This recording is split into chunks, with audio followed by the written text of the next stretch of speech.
حج میں ہے تو حج میں جو بھی جائے گا VIP ہو کہ نارمل ہو ہر کوئی وہی احرام باندھے گا, وہی چپل پہنے گا, وہی مزدلفہ میں وہی رکن کرے گا, عرفات میں وہی رکن وہی جو کام ہے وہ کرے گا, طواف کرے گا, سب برابر ایکول ہے وہاں پر, کوئی VIP لائن نہیں, کچھ نہیں ہے. اور وہ کرے گا جو لکھا ہوا ہے, جو پروسیس ہے بالمقابل. اور مسلمان حج کیوں کرتا ہے؟ چونکہ قرآن میں وَأَتِمُّ الْحَجَّ وَالْعُمْرَةَ لِلَّهِ, حج کرنا فرض ہے, ضروری. ارکان اسلام ایمان, نماز, روزہ, حج, زکات, یہ condition. There are 5 pillars of Islam. اسلام کی بنیاد 5 چیزوں پر ہے, ان میں سے نماز اخیر کے اندر میں حج ہے. اب آ جائیے کنب کا میلہ. یہ تو سمجھ میں آ گیا آپ کو حج کیا ہے, چھوٹی چھوٹی باتیں آپ کو سمجھا دیں ہم نے تاکہ کنب کو سمجھنے میں آسانی ہو. چونکہ ہمارے ہندو بھائی اس کے بارے میں غلط فہمی میں, چونکہ جہالت ہے, لٹریسی ہے, جو لوگ پڑھے لکھے بے زبان ہیں وہ ایسا عقیدہ نہیں رکھتے. ایسے ہندو بھائیوں میں بھی اگر کوئی ہندو یہ کہے گا کہ ہم پاپ کریں گے, ہم کسی کا مرڈر کر دیں گے, کسی کے اوپر ظلم و زیادتی کریں گے, گالی دیں گے, بےایمانی کریں گے, اور کنب کے میلے میں نہانے جاتے, نہا لو کیا پورا گنگا پی لو, پورا گنگا بھی اگر کوئی پی لے گا کوئی ہندو سناتنی بھائی تو پوتر نہیں ہو سکتا اگر اس نے کسی کا مال ہڑپ کیا ہوگا. کنب ہے کیا اس کو سمجھیے. کنب کا میلہ ہم لوگ حج کرتے ہیں تو قرآن میں, کنب کا جو میلہ ہے یہ شاستر میں نہیں. ہندو بھائیوں میں 4 شاستر ہیں, رگ وید, یجروید, ساموید, اتھروید, یہ وید ہیں. ایشوریہ گرنتھ مانتے ہیں ان کو. تقریباً 4,500 سال پہلے یہ کتابیں مرتب کی گئی, یہ چاروں وید. رگ وید میں 10,500 منتر ہیں تقریباً, اور برہمن اور برہما کے لیے عموماً زیادہ اس کی تعریفات میں اشعار نظم کی شکل میں اس کے اندر منتر اور اشلوک. تو رگ وید میں مانتے ہیں. رگ وید میں کنب کا میلہ نہیں, یجروید میں نہیں, ساموید میں نہیں, اتھروید میں نہیں, پران میں نہیں, رامائن میں نہیں, مہابھارت میں نہیں, منوسمرتی میں نہیں, اپنشد میں نہیں ہے. پھر کہاں؟ پورانک کتھاؤں میں ہے. پورانک کتھا, پورانک کا مطلب پرانے قصہ کہانی میں ہے. میرے ہندو بھائی جو یہ مناتے ہیں یہ تہوار, یہ 12 سال میں ایک مرتبہ آتا ہے. کنب کا میلہ 12 سال میں ایک مرتبہ, اور 4 ہی شہر میں منا سکتے, 5ویں شہر میں نہیں. آپ کے گوہاٹی میں نہیں منا سکتے, آپ کے سلچر میں یہ میلہ نہیں لگ سکتا, ممبئی میں نہیں لگ سکتا, پونے میں نہیں لگ سکتا, دلی میں نہیں لگ سکتا, بنارس میں نہیں لگ سکتا, کلکتہ میں نہیں لگ سکتا. کہاں لگے گا؟ 4 شہر, ہریدوار, الہ آباد جس کو پریاگراج کہتے ہیں, بدل دیا گیا, بدلنے کا بڑا شوق ہے, وہ بھی بدلیں گے دیکھیے گا کچھ دنوں میں. ہریدوار, الہ آباد, ناسک, اجین. ناسک مہاراشٹر میں, اجین بھوپال مدھیہ پردیش میں, ہریدوار اتراکھنڈ میں, اور الہ آباد اتر پردیش میں. یہ 4 جگہ میں ہی کنب کا میلہ منا سکتے ہیں 12 سال میں ایک مرتبہ. اور کنب کے میلے میں اسنان کرنا ہے, گنگا میں اسنان کرنا. یہ چاروں شہر کے اندر میں ایک ندی ہے, اگر گنگا کسی شہر میں نہیں ان چاروں میں سے تو جو بڑی ندی ہے اس میں نہا سکتے ہیں, اسنان کے ذریعے سے پاک پوتر ہوتے ہیں. اچھا یہ 4 ہی شہر میں کیوں مناتے, 5ویں شہر میں کیوں نہیں مناتے؟ ایک لمبا واقعہ, بس اتنا سمجھ لیجئے. امرت جل ایک تحقیق ہے, ایک لمبی سٹوری ہے. امرت جل چھیننے میں راکشس اور دیوتا کی لڑائی ہوئی تھی امرت جل کو لے کر. تو امرت جل کو چھیننے میں 12 سال کی لڑائی ہوئی تھی, 12 سال. آسمان میں 12 برس تک لڑائی ہوتی رہی, اس وجہ سے 12 سال میں ایک بار آتا ہے. اور یہ چاروں ہی شہر میں کیوں آتا ہے؟ چونکہ امرت جل کو حاصل کرنے میں, لڑائی میں, چھینا جھپٹی میں, اس سے جو 4 قطرے گرے امرت جل کے, ایک قطرہ گرا ہے ہریدوار میں, ایک گرا ہے اجین میں, ایک گرا ہے الہ آباد میں, ایک گرا ہے ناسک میں. تو جہاں جہاں امرت جل گرا ہے وہیں پر یہ مہاکنبھ کا میلہ لگتا ہے, تاکہ اس امرت جل میں ہم نہائیں تو ہمارا پاپ دھل جائے. یہ کنسپٹ ہے. تو یہ تو رگ وید میں ہے نہیں, رگ وید میں کنبھ نہیں ہے. لفظ کنبھ صرف رگ وید میں لفظ کنبھا ہے, کنبھا. कुंभा का मतलब कच्चा घड़ा, कच्चा घड़ा कुंभा का मतलब। और ऋग्वेद में जो मंत्र है विभेद गिरिमम नवमिन्नी कुंभा। हिंदू भाइयों में हर चीज का देवता अलग होता है। पैदा करने वाला ब्रह्मा है, मारने वाला शिव है, पालने वाला विष्णु है, जान निकालने वाला कौन है? यमराज। बोलते यमराज आ जाएगा, तू यमराज है कहीं का? बोलते ना डराते, यमराज ने तू आत्मा निकालने वाला है, ऐसे बोलते। यम रूपम भयंकरम। पानी का भी देवता अलग है, पानी का देवता है इंद्रजीत। इंद्रजीत पानी का देवता है। तो इंद्रजीत के बारे में इस मंत्र में बोला है कि इंद्रजीत वो देवता है जो पहाड़ों को कुंभ के तरह तोड़कर, कुंभ मतलब कच्चा घड़ा, घड़ा जो होता है मिट्टी का बर्तन, कुंभ को तोड़कर, पहाड़ों को कुंभ की तरह तोड़कर पानी इंसानों के लिए लाता है। तो ऋग्वेद में जो लफ्ज कुंभ आया है वो कुंभ आया कच्चे घड़े के लिए, कुंभ के मेले के लिए नहीं आया है।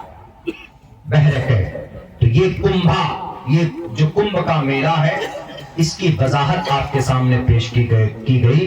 लेकिन अब पंडित नालंदा, पंडित केवल आनंद जोशी कहते हैं कि अगर कोई हिंदू, कोई सनातनी अगर इस जमीन पर पाप करता है, अगर इस जमीन पर किसी को मारता है, जुल्म करता है, बुलडोजर से किसी का घर तोड़ देता है, अपनी पावर का गलत इस्तेमाल करता है, हिंदू मुसलमानों के बीच में नफरत की दीवार खड़ी करता है, तो वह 100 मरतबा गंगा में जाकर नहा ले तब भी वो पाक पवित्र नहीं हो सकता। जैसे मुसलमानों में हज करने चला जाए, लेकिन बंदे का हक उसके ऊपर बहुत है। किसी की दौलत, किसी का पैसा बेईमानी कर लिया है, आपने किसी को कर्ज दिया, लेकिन आपने अपनी पावर और अपनी ताकत के जरिए से आपने उसको वापस नहीं किया, आपने डरा दिया कि तुम्हारा पैसा मुझ पर नहीं, अगर दोबारा मांगोगे तो तुम्हारी जुबान काट दूंगा। अब आदमी इतना ताकतवर है कि बेचारा मांग भी नहीं सकता। तो ऐसी सूरत में अगर कोई इस तरह करता है, हिंदू धर्म के अंदर भी ये बात कही गई है कि वह 100 मरतबा डुबकी लगा देगा तो कभी पाक पवित्र नहीं हो सकता। उत्तर प्रदेश के लाल मुजफ्फर साहब से मैं कहता हूं कि आपने भी बहुत पाप किए। सबसे बड़ा पाप तो यह है कि आपने वहां के मदरसों को बंद करने की कोशिश की, और सबसे बड़ा पाप तो यह है कि आप वहां के निहत्ताओं के ऊपर लाठी चार्ज करते। सबसे बड़ा पाप तो यह है कि आप वहां टोपी और दाढ़ी के नाम, टोपी और दाढ़ी वालों से नफरत करते। इस जमीन के ऊपर सब परमात्मा की औलाद है, बस फर्क यह है कि हम अपने कुरान और सुन्नत पर अमल करते हैं, हम अपने उस ईश्वर के संविधान के मुताबिक जिंदगी गुजारते हैं जो अल्लाह तबारक व तआला ने हमें कुरान करीम के शक्ल के अंदर दी है। इसलिए आपसे भी परमात्मा पूछेगा, आप भले ही कुंभ के मेले में गंगा स्नान कर लीजिए, उत्तर प्रदेश के लाल मुजफ्फर साहब आप पवित्र नहीं हो सकते। इसलिए कि अगर आदमी आपसे दुखी है, अगर कुर्सी का नाजायज इस्तेमाल किया है, तो आपको भी परमात्मा के सामने खड़े होकर आपको जवाब देना होगा, ईश्वर के सामने खड़ा होकर जवाब देना होगा। ईश्वर पूछेगा, कुर्सी दी थी, बेटी की रक्षा की नहीं की, आपको कुर्सी दी थी, क्यों मस्जिदें तोड़ी गई? आज हिंदू मुसलमानों के नाम पर मस्जिद शहीद की जाती। क्या आपकी पवित्र जगह, मंदिर आपकी, भगवान बसते हैं, आप पूजा प्रार्थना करके, अच्छी बात। आज तक बताया भारत के अंदर कोई एक मुसलमान किसी मंदिर को तोड़ा हो? बताए कोई मुसलमान किसी मंदिर के नीचे दावा किया कि इस मंदिर के नीचे मस्जिद बने हुए थे? लेकिन ये क्या बना हुआ? एक मस्जिद आपने हमारी शहीद कर दी, अब दूसरी मस्जिद के पीछे लगे हुए, मुरादाबाद संभल की मस्जिद के पीछे लगे हुए। तो इस मस्जिद के नीचे 550 साल पहले परमात्मा, फला ईश्वर, फला परमात्मा पैदा हुए। अरे सुनो, परमात्मा कभी पैदा नहीं होता है, खुदा वो होता जो पैदा नहीं होता। जब पैदा नहीं हुआ तो मस्जिद के नीचे कैसे पैदा हुआ? मंदिर के नीचे, मस्जिद के नीचे मंदिर कैसे बनाया गया? ये मैं नहीं कह रहा हूं, ये उपनिषद के अंदर कहा गया है। 7 लफ्जों में कहा गया, न कश्चित कश्चित पतरष्टि लुके न चिस्तान वच्चित लिंगम सकार नाम करना दीपा दीपो न चार्य कश्चित जनिता न चादीपा। परमात्मा वो होता है जो कभी पैदा नहीं होता। अल्लाह पैदा होता है क्या? अल्लाह वो होता है जो पैदा नहीं होता।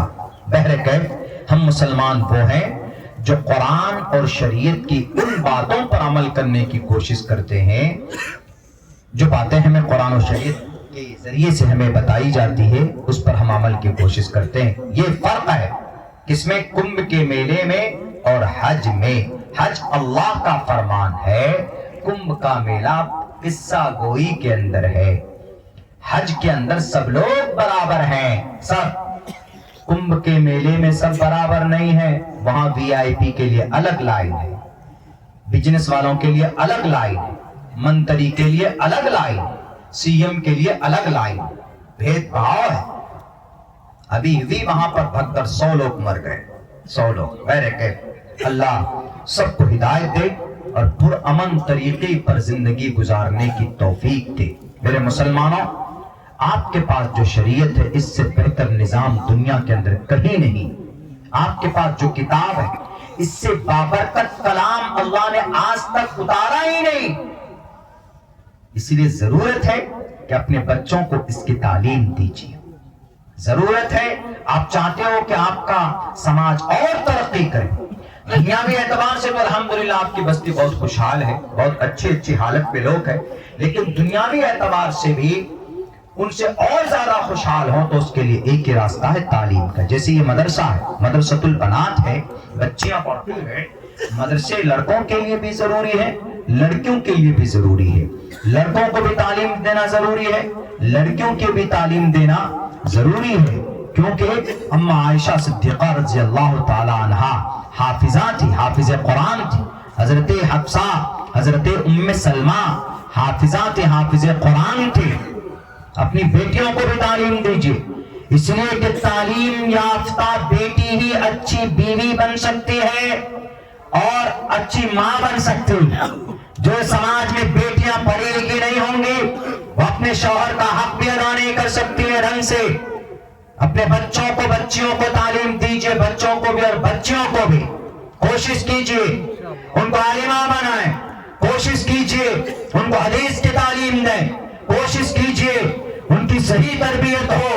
یہ ہماری ذمہ داری ہے، تبھی جا کر سماج کے اندر ہم نئی نسل کو ایک ترقی کی طرف ہم دیکھ سکتے ہیں۔ تعلیم ہی ایک راستہ ہے، ماتر ایک راستہ تعلیم کا ہے اور کوئی دوسرا راستہ نہیں۔ جہالت ہے۔ اما عائشہ کے بارے میں ابھی کچھ دنوں پہلے ایک آدمی نے نالج نہ ہونے کی وجہ سے ایک بات کہی۔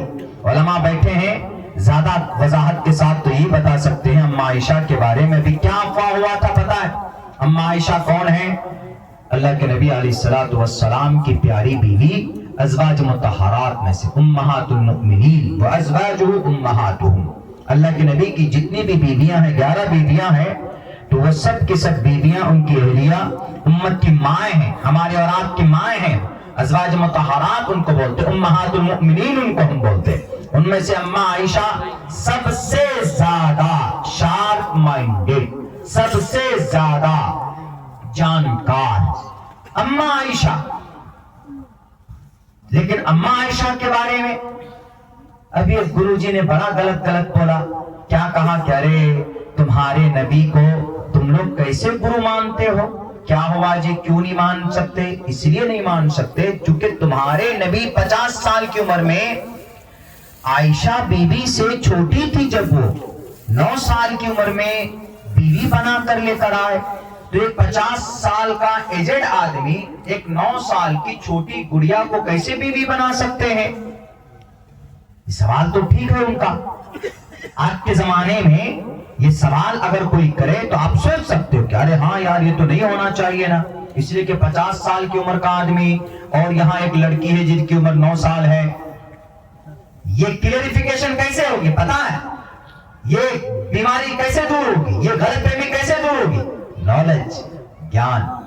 اس لیے کہا گیا ادارا سرو ایویتے گیانی تاتمے ومئی متم آستتا سیکتاتما مہمیوا متمام گتیم۔ پتہ ہے کس نے بہت زیادہ دن نہیں گزرے ہیں، 4 مہینہ پہلے یہ سوال ہوا تھا مہاراشٹرا میں، احمد نگر میں۔ رام گری مہاراج نے سوال کیا۔ آپ کے پاس کیا جواب؟ آپ پڑھے لکھے ہوں گے تو ضرور جواب دیں گے۔ آپ میں سے بہت سے جو جانور دانشور علماء تو جانتے ہی ہیں، لیکن آپ عام آدمی چونکہ آپ کے پاس یوٹیوب میں آیا، چونکہ یوٹیوب میں بہت ایکٹیو رہتے نا ہمارے نوجوان، اتنا قرآن نہیں پڑھتے اور اتنا نماز میں من نہیں لگتا جتنا من موبائل میں، فوراً موبائل نکال کے بیٹھے یوٹیوب اور فیس بک اٹھا کے دیکھے، تو فیس بک کے اندر دیکھا ارے نبی نے ایسا ایسا کیا، تو فوراً وہ نوجوانوں کو معلوم نہیں ہے تو فوراً وہ متاثر بھی ہو سکتا ہے، ہاں یار صحیح سوال تو کر رہا ہے، اللہ کے نبی کی عمر 50 سال ہے تو اما عائشہ کی عمر 9 سال ہے، کیوں شادی ہوئی؟ اتنا فرق کیسے ہو سکتا ہے؟ حدیث میں مستند روایات میں نکاح تو 6 سال کی عمر میں ہوا، لیکن رخصتی باضابطہ بیوی 9 سال کی عمر میں بنی، لیکن پھر بھی ایک تو 6 سال کی عمر میں شادی کرا تھی ابو بکر صدیق نے، اور 9 سال کی عمر میں، کم سے کم 15 سال کی عمر میں تو کرتے، 9 سال کی عمر میں، یہ تو انیاء ہے، تو ظلم ہے، اور اپنے آپ کو نبی کے بارے میں بولتے جگت پتی ہے، وہ دنیا کا محافظ، ایک بیٹی کے پاس بیٹی سے تو انصاف نہیں کر پائے، ان کا سوال میرا نہیں ان کا، اسی لیے انہوں نے کہا کہ جب مسلمانوں کے نبی ایسے، ان کے گرو ایسے، تو آج کل کا مسلمان کیسے ہو سکتا؟ یہ ان کا اعتراض تھا۔ جب ان سے میڈیا والے نے پوچھا کہ ذرا بتائیے کہ آپ نے اتنی بڑی بات کیسے کہہ دی، مسلمانوں کو تکلیف ہو رہی، تو انہوں نے کہا کہ میں نے نہیں کہی، مسلمانوں کی کتاب میں ہے، مسلمانوں کی دھارمک کتاب میں، ان کی حدیث کی کتاب میں، یہ بات تو صحیح حدیث میں ہے، جب حدیث میں ہے تو اعتراض کرنے کا کوئی حق نہیں ہوتا، لیکن ہاں ان کا جو منشا ہے، منشا یہ ہے کہ نبی نے ایسا کیا ہے تو ظلم کیا ہے۔ آج کے حساب سے اگر آج کوئی 50 سال کی عمر کا آدمی 9 سال کی عمر کی بچی سے شادی کر لے تو کیا ہوتا ہے؟ آدمی اس کو کہے گا کہ ارے پاگل ہے، بیوقوف ہے، تمہاری عمر 50 سال ہے، بچی 9 سال کی عمر کی ہے، سماج اجازت نہیں دیتی۔ اور آپ کے یہاں تو آسام کے اندر تو پتہ نہیں کیا کیا قانون بھی بن گئے اس کے اوپر میں، کچھ لوگوں کو تو اندر کر دیا ہے۔ 2-3 طرح کے قانون ہیں مسلم پرسنل لا میں، مسلم پراودھان میں، چیف منسٹر صاحب سنیے گا ذرا، مسلم پرسنل لا میں اگر کوئی ماں باپ بالغ ہونے سے پہلے اپنی بچے اور بچی کا نکاح پڑھتے ہیں، بچی چھوٹی 1 سال کی ہے، بچہ بھی چھوٹا ہے 2 سال کا ہی ہے، لیکن کسی وجہ سے کہ انہوں نے بچپن میں ہی ان کے ولی نے، گارجن نے، دونوں کے گارجن نے آپس میں نکاح پڑھوا دیا تو وہ نکاح ویلڈ مانا جاتا ہے، نکاح کے اپنی تمام شرائط کے ساتھ، مسلم پرسنل لا میں پراودھان۔ اور مسلم پرسنل لا پر عمل کرنے کے لیے کون کہتا ہے؟ بھارت کا سمویدھان اجازت دیتا ہے، freedom of conscience and free profession and practice propagation of the religion. ایک تو یہ، دوسرا قانون یہ ہے کہ بھارت کے سمویدھان میں لڑکی 18 سال کی ہو، لڑکا کم سے کم، اب تو 21 سال کر دیا، ورنہ کم سے کم 18 سال کی عمر کا ہونا ضروری ہے قانون میں، بھارت کے سمویدھان میں۔ اگر لڑکی اس سے کم کی عمر کی ہو تو اگر کوئی کمپلین کرے تو فوراً اس کو جیل میں ڈالا جا سکتا۔ میرے کو بہت شوق ہے آسام کے اندر جیل میں ڈالنے کے لیے، گھر گھر ڈھونڈ کر کے ان کو جیل میں ڈال لیں، اچھی بات ہے، لیکن آپ چوروں کو بھی جیل میں ڈالیے، جو لوگ چوری کرتے ہیں، ڈاکہ ڈالتے ہیں، جو لوگ ریپسٹ ہیں، ان کو بھی آپ لائٹ لے کر کے، چراغ لے کر کے ڈھونڈ کے ڈالیے نا، تو زیادہ آسام ترقی کرے گا، ہمارا دیش ترقی کرے گا۔ بہرکیف یہ پراودھان ہے، یہ سمویدھان ہے، مسلم پرسنل لا کا قانون اور دیش کا قانون، یہ دونوں۔ تو اس وقت اللہ کے نبی علیہ السلام نے اما عائشہ سے 6 سال کی عمر میں جب نکاح پڑھا تھا تو اما عائشہ نے نہیں پڑھا تھا، بلکہ ان کے ابا حضرت ابو بکر صدیق رضی اللہ تعالیٰ عنہ نے پڑھا تھا، بلکہ پڑھایا تھا۔ حضرت ابو بکر صدیق اما عائشہ کے والد محترم ہیں، نکاح پڑھایا تو اس سے صاف پتہ چلتا ہے کہ نکاح بھی ظلم زبردستی نہیں، ظلم و زیادتی کر کے نکاح نہیں ہوا۔ دوسری بات، جب ہجرت کر کے نبی گئے مدینہ تو اما عائشہ مدینہ پہنچی تو اللہ کے نبی نے کہا، حضرت ابو بکر نے کہا، اے اللہ کے نبی، عائشہ کو کیوں نہیں لے آتے؟ اب وہ بڑی ہو گئی ہے، یعنی عائشہ بالغہ ہو گئی، اب لے کر آئیے آپ اپنی بیوی کو، آپ کی بیوی بن سکتی۔ ایک باپ اپنی بیٹی کے بارے میں زیادہ بہتر جانتا، اور ایک باپ बाप अपनी बेटी के लिए कह रहा है, तो इससे साफ पता चलता है कि 9 साल की उम्र में उस वक्त 1458 साल पहले की बात है, 1448 साल पहले की बात है।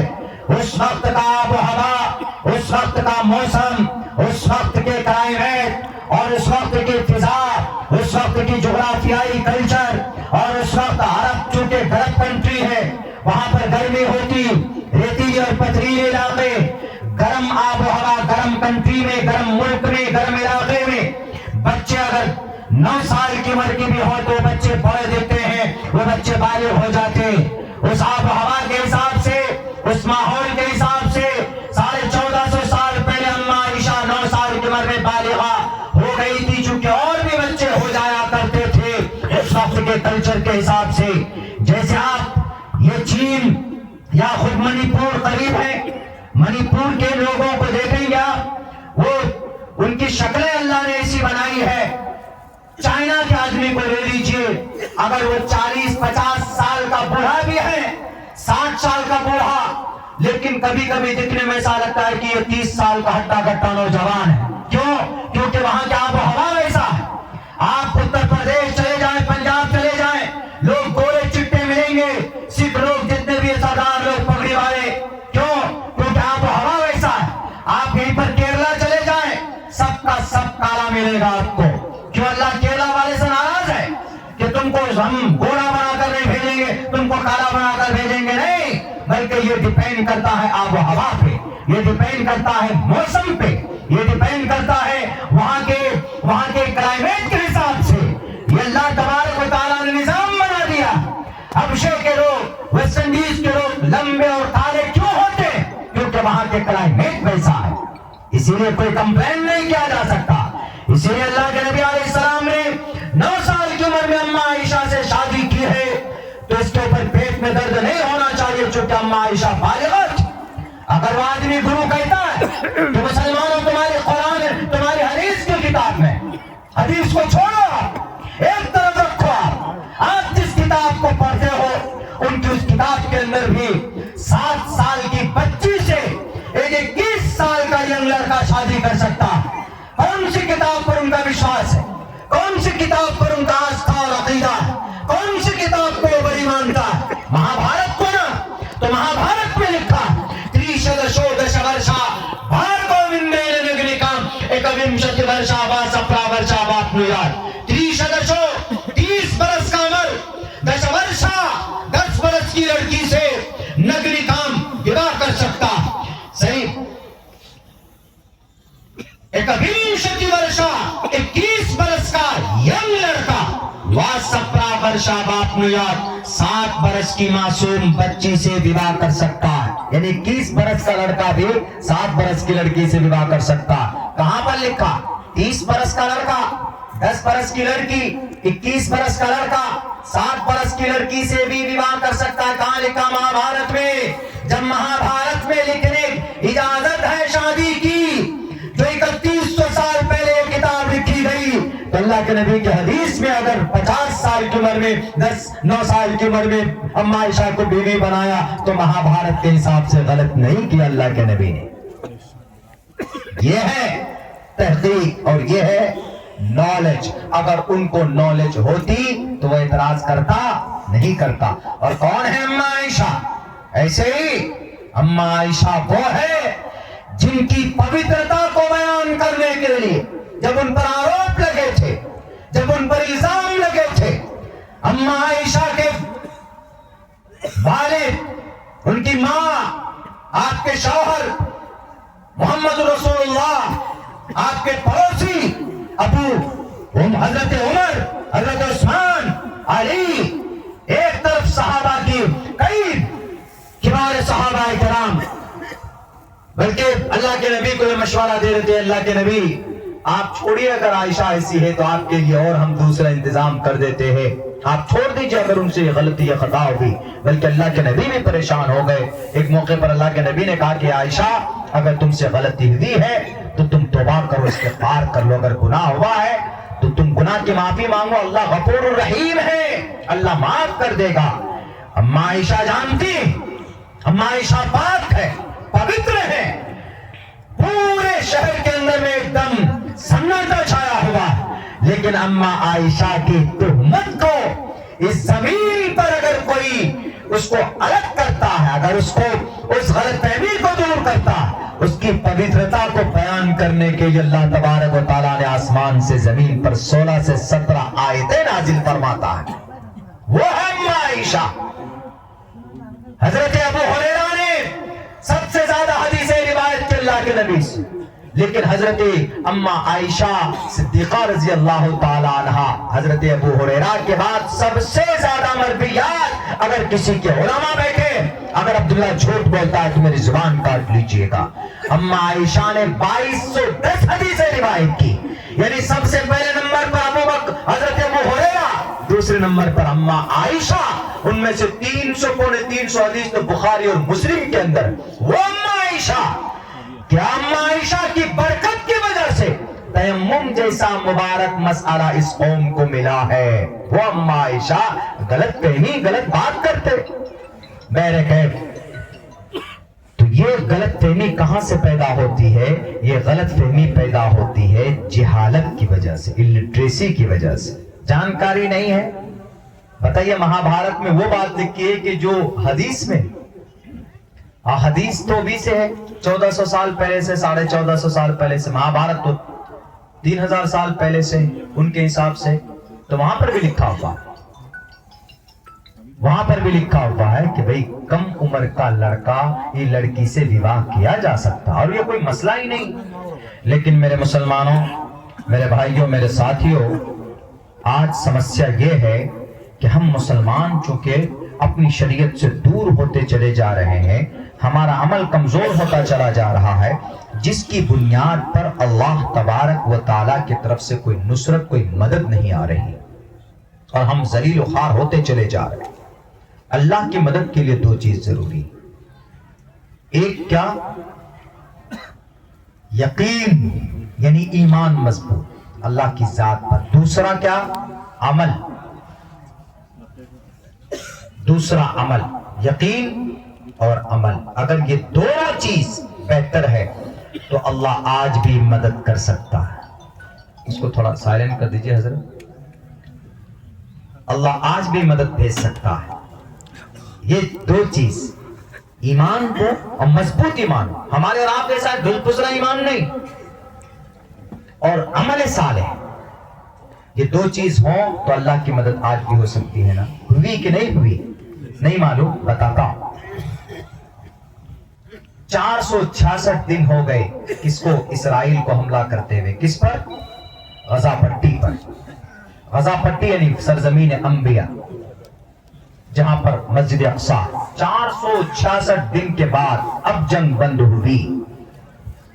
एक तरफ ताकतवर है, पूरी ताकत है उनके पास, बैलिस्टिक मिसाइल है उनके पास। बैलिस्टिक मिसाइल का मतलब अगर एक मर्तबा लॉक हो जाए तो हमको इसको उड़ाना है, आप पर लॉक कर दिया तो आप भागकर किसी घर में, किसी पानी में, किसी जमीन में छुप जाएंगे तो वो मिसाइल वहां ढूंढ कर आपको मारेगी।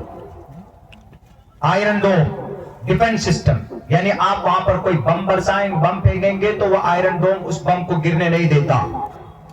टेक्नोलॉजी में नंबर 1, यानी ताकत। दुनिया के अंदर दूसरी बड़ी सुपर पावर, दूसरी, पहला तो अमेरिका माना जाता, लेकिन टाइम फिश हो गया, आग लगी, 12,000 घर के जलकर राख हो गए, नहीं बचा सका सुपर पावर। कल हेलीकॉप्टर प्लेन में टक्कर हो गई, नहीं, अमेरिका में तकरीबन 30 लाश मिल चुकी है अभी तक। अल्लाह की तरफ से अजाब है। अपने आप को सुपर पावर ताकत बोलते हो, लोगों को मार और डरा कर। मैं क्या यहां पर 10 आदमी का सर कत्ल कर दो और मैं बन जाऊं बादशाह, मुझसे डरो? ये कभी मैं बादशाह नहीं हो सकता, मैं जालिम हो सकता हूं, बादशाह नहीं हो सकता। तो मेरे भाइयों, 466 दिन तक बारूद बरसाया गया। कहां पर? गजा पट्टी में, सरजमीन अंबिया, फलस्तीन के करीब गजा पट्टी। बहुत बड़ा नहीं, पता कितना एरिया? गजा पट्टी का रकबा बहुत बड़ा नहीं, 40 किलोमीटर लंबा है, 12 किलोमीटर चौड़ा है। 40 किलोमीटर लंबा, 12 किलोमीटर चौड़ा, और वो ऐसा इलाका है एक तरफ से पानी से घिरा हुआ है समंदर से, बाकी 3 हिस्से में इसराइल ने उसको ब्लॉक कर दिया है, दीवार खड़ी करके 3 बॉर्डर रखा है, एक मिस्र में खुलता है, 2 बॉर्डर उसका इसराइल में खुलता है। गजा पट्टी के लोग कहीं नहीं जा सकते, यानी इस अगर मिस्र जाएंगे तो वहां बॉर्डर है, इधर इसराइल की तरफ आएंगे तो यहां बॉर्डर है, उधर समंदर में जाएंगे तो वहां मरेंगे, तो कहां जाएंगे, बस वहीं पर रहिए। यानी दुनिया का खुला हुआ अगर कोई जेल है तो गजा पट्टी। गजा पट्टी के ऊपर 7 अक्टूबर सन 2023 से इसराइल ने बम बरसाना शुरू किया, और तकरीबन अभी जो 1.5 हफ्ता पहले सीज फायर का ऐलान हुआ,